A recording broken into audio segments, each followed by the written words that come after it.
सबका साथ, सबका विकास, सबका विश्वास का नारा देकर के स्वार्थ की राजनीति कर हिंदू की दुहाई देकर वोट तो लिया, लेकिन सत्ता शासन में आने के बाद एक एक करके तथाकथित उन सभी लोगों का बड़े पैमाने पर शोषण निरंतर जारी है। सरकारी गलत नीतियों के चलते सरकारी नौकरियां खत्म होती जा रही हैं। डबल इंजन की भाजपा सरकार जब से सत्ता में आई है, देश का करोड़ों नौजवान बेरोजगार हो गया। नौजवानों के सामने रोटी के लाले पड़े हैं। अगर कोई फल फूल रहा है इस सरकार में तो केवल अदानी अंबानी जैसे 8-10 परिवार, जिनकी बल्ले बल्ले है क्योंकि सरकार उन पर मेहरबान है। देश के प्रधानमंत्री जी बेच रहे हैं देश के बंदरगाह, airport, air India, railway station, कई दर्जन ट्रेनें, LIC जैसी बड़ी संस्था, अरबों खरबों की संपत्ति जो लाभ में चल रहे थे।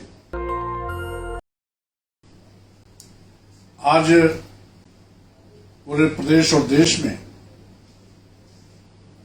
चिंताजनक और भयावह स्थिति दिनों दिन बनती जा रही है। जिन लोगों ने सबका साथ, सबका विकास, सबका विश्वास का नारा देकर के स्वार्थ की राजनीति कर हिंदू की दुहाई देकर वोट तो लिया, लेकिन सत्ता शासन में आने के बाद एक एक करके तथाकथित उन सभी लोगों का बड़े पैमाने पर शोषण निरंतर जारी है। सरकारी गलत नीतियों के चलते सरकारी नौकरियां खत्म होती जा रही हैं। डबल इंजन की भाजपा सरकार जब से सत्ता में आई है, देश का करोड़ों नौजवान बेरोजगार हो गया। नौजवानों के सामने रोटी के लाले पड़े हैं। यही नहीं, भूले बिसरे यदि कभी कोई भर्ती हुई भी तो भ्रष्टाचार की बलेरी भी चढ़ गई। जांच के नाम पर वो सभी परीक्षाएं या तो निरस्त हो गई या उनके परिणाम आज तक नहीं आए, और जिसमें जांच बैठी वो जांच आज तक नहीं पूरी हुई। नतीजा है ये न केन प्रकार देश के नौजवानों को बेरोजगार बनाना, गरीब बनाना और ऐसी स्थिति पैदा कर देना कि देश का नौजवान अपना सम्मान स्वाभिमान भूल जाए और गुलाम से बदतर जिंदगी जीने की परिस्थितियों में वो आगे बढ़े, सरकार की दया मया पर जिंदा रहे, ऐसी परिस्थितियां पैदा की जा रही। हमने देखा हाईली क्वालिफाइड नौजवानों को जो पोस्ट ग्रेजुएट हैं, ग्रेजुएट हैं, बीटेक हैं, BBA या MBA किए हैं, नौकरी के नाम पर आउटसोर्सिंग की नौकरी दी जा रही है। 8,000, 10,000, 12,000 उनकी तनख्वाह मिल रही है। अब इस महंगाई के युग में 8,000, 10,000, 12,000 रुपए पाने वाला कर्मी वो किसी भी वर्ग जात का हो, फॉरवर्ड हो, बैकवर्ड हो, SC ST हो, हिंदू मुसलमान सिख ईसाई बौद्ध जैन पारसी हो, कुछ भी हो, इतने कम पगार में क्या खाएगा, क्या बचाएगा, कहां से अपने बच्चों को पढ़ाएगा, कहां से अपने बच्चों के लिए कपड़ा लाएगा और अपने माता पिता की तीमारदारी कहां से करेगा। इसका उत्तर न माननीय प्रधानमंत्री जी के पास है, न माननीय मुख्यमंत्री जी के पास है। केवल लच्छेदार भाषण उनके पास जरूर है कि सबका साथ, सबका विकास, सबका विश्वास। लेकिन लच्छेदार भाषण करने वाले लोगों ने बारी बारी से सबके विश्वास का कत्लेआम किया, सबका गला घोटा और सबका अपमान किया। जिन नौजवानों ने झूम करके दीवानगी और पागलपन के साथ इनका साथ निभाया, वो करोड़ों नौजवान बेरोजगारी का शिकार बन गया, बेरोजगार हो गया। एक एक पैसे के लिए मोहताज, रोटी के लाले पड़े हैं। नौकरी मिलती भी है तो आउटसोर्सिंग की नौकरी मिलती है, श्रम का शोषण होता है, मेहनताना भी नहीं ठीक से मिलता है। किसान ने साथ दिया तो 3.5 साल से लगातार धरना दे रहे किसानों की केवल एक मांग थी कि किसान उत्पाद का न्यूनतम समर्थन मूल्य घोषित कर दिया जाए। वो भी नहीं किया गया। किसानों को लाभकारी मूल्य देने का वादा किया, सरकार ने लाभकारी मूल्य भी नहीं दिया। उल्टे छुट्टा जानवर किसानों की फसल चल के चौपट कर दे रहे हैं। ये अलग से किसानों पर आफत का पहाड़ टूटा है। इन छुट्टा जानवरों पर अंकुश लगाने के लिए सरकार के पास कोई उपाय नहीं, कोई योजना नहीं। उल्टे सड़कों पर घूमते छुट्टा जानवर कभी पटक के लोगों को मार देते हैं, कभी इनसे टकरा करके चौपहिया वाहन या 2 पहिया वाहन, मोटरसाइकिल वाला, साइकिल वाला दुर्घटना का शिकार हो जाता है। कभी दुर्घटना में मौत होती है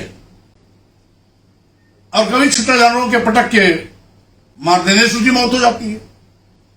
जो अन्य लोगों की, राहगीरों की मौतें हो रही हैं वो अलग है। सब लाख मर्ज की एक दवा, हिंदू मुस्लिम, हिंदू मुस्लिम, यानी फिरका परस्ती इनका हथियार बन गया। बांटो राज करो। पहले पूरे तथाकथित हिंदू समाज को बांटा, वर्ण में बांटा, ब्राह्मण, क्षत्रिय, वैश्य, शूद्र में बांटा। उससे भी पेट नहीं भरा होगा तो जातियों में बांट दिया। ब्राह्मणों में सैकड़ों जातियां, उसमें भी कोई ऊंच कोई नीच। क्षत्रियों में भी सैकड़ों जातियां, उसमें भी कोई ऊंच कोई नीच। उस वैश्य में बांट दिया, उसमें भी सैकड़ों जातियां, उसमें भी कोई ऊंच कोई नीच। और शूद्रों में तो जात में जात कर दिया। यानी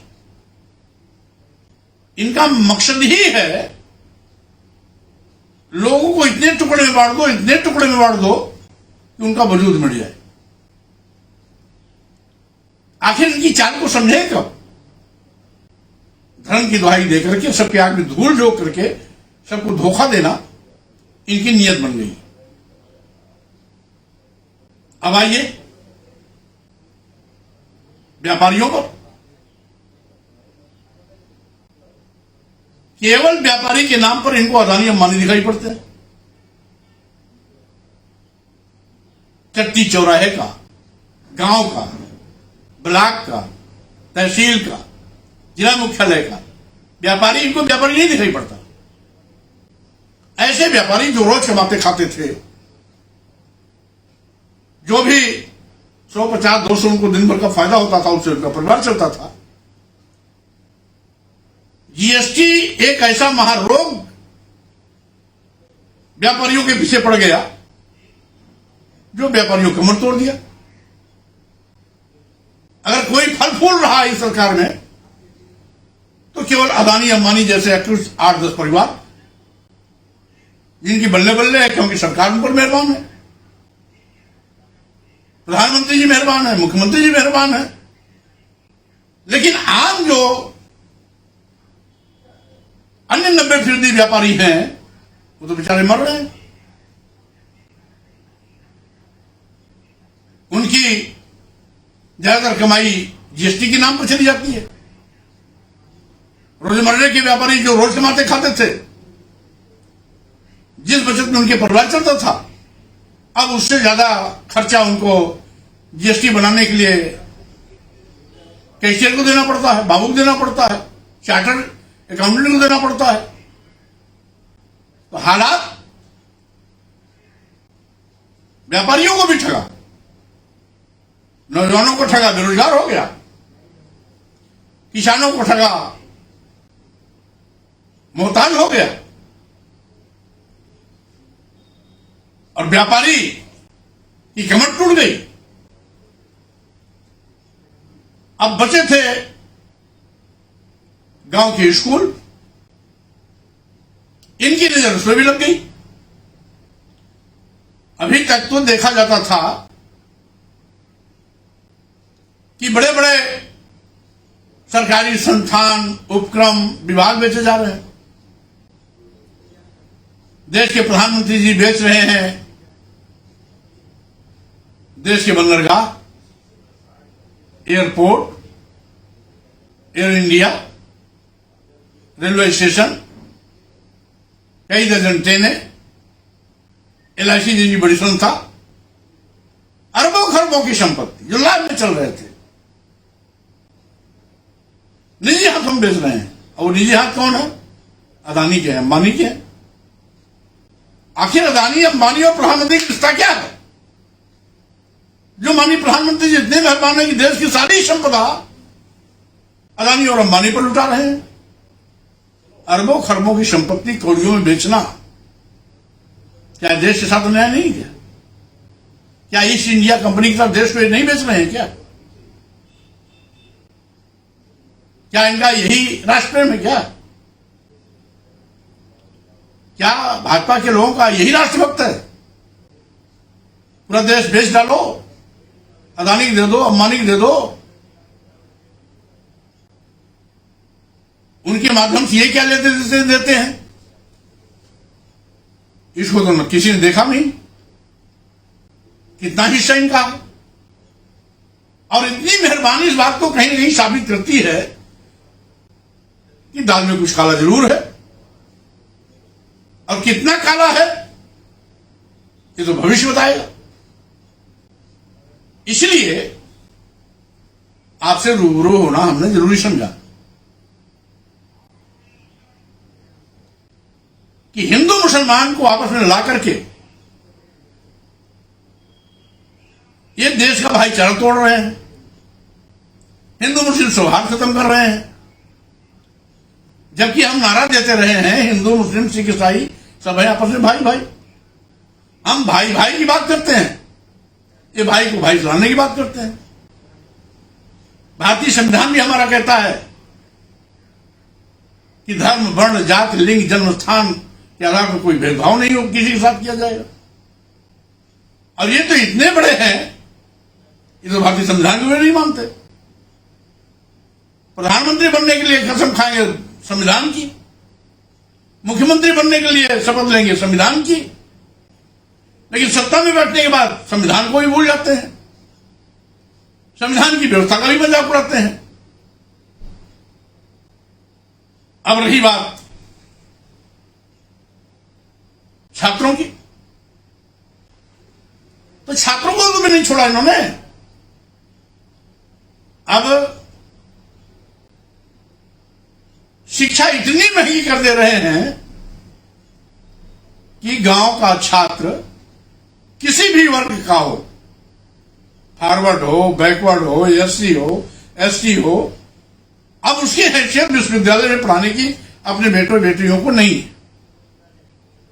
इतनी महंगी फीस हो जा रही है कि 20 बीघे 25 बीघे काश्तकार भी अपने बेटे बेटी को विश्वविद्यालय भेजने की हैसियत में नहीं रहेगा।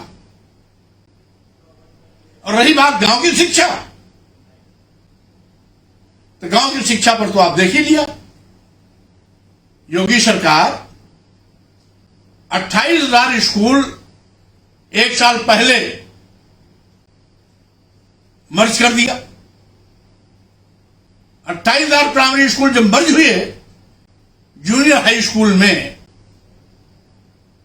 तो उसमें 28,000 प्रधान अध्यापक के पद मर गए। क्योंकि primary school junior high school एक कैंपस में था, तो उसका मर्जर एक हद तक तो समझ में आया। लेकिन जो 28,000 स्कूल जूनियर हाई स्कूल में मर्ज हुए, उन 28,000 स्कूलों का जिसका एक अपना प्रधानाचार्य होता था, प्राइमरी को जूनियर हाई स्कूल मिल जाने के बाद प्राइमरी का 28,000 प्रधान अध्यापक का पद अपने आप खत्म हो गया, शून्य हो गया। यानी जब पद क्रिएट होते हैं उसके अगेंस्ट भर्ती होती है, लेकिन यहां पद क्रिएट होना तो बहुत दूर की बात, जो पद था वो मर गया। नेशनल दस्तक की आपसे गुजारिश है कि अगर इसको बचाना चाहते हैं तो नेशनल दस्तक को सब्सक्राइब करने के लिए रेड कलर के सब्सक्राइब बटन को दबाएं, फिर बेल आइकन की घंटी दबाएं। नेशनल दस्तक को बचाने के लिए बहुत जरूरी है कि हर खबर को शेयर करें, लाइक करें, कमेंट जरूर करें।